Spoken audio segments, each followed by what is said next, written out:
Pedangdut Intan Ratna Juwita mendapatkan banyak sekali hal yang tak mengenakan, semenjak dirinya menyandang status janda, atas perceraiannya dari Maeli.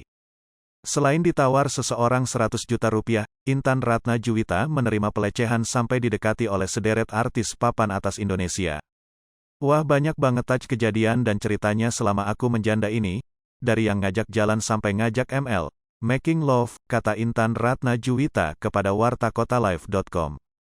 Yang ngajak ML mah alay-alay Instagram, masih bocah-bocah tuh yang ngajakin, sambungnya.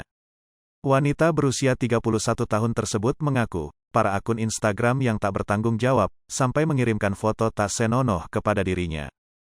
Ada sampai ngirimin foto aneh, belum dibuka aja udah kelihatan, dia ngirimin foto kelaminnya dia, cuma enggak aku unduh gambarnya, ucapnya.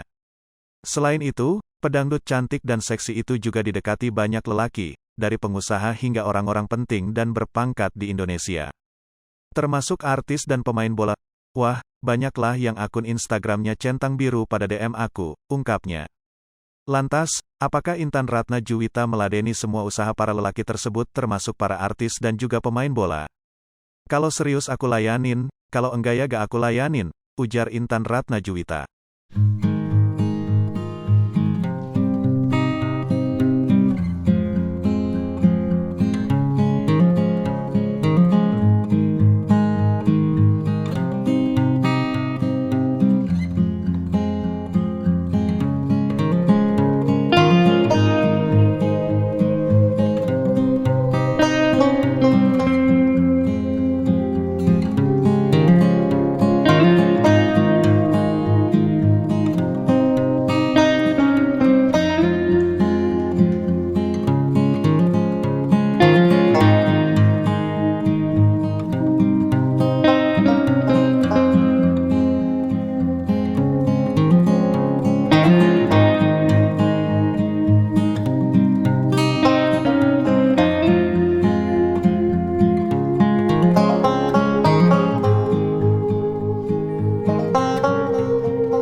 Hai pemirsa Sri Popo TV, jangan lupa komen, like, dan subscribe, serta tonton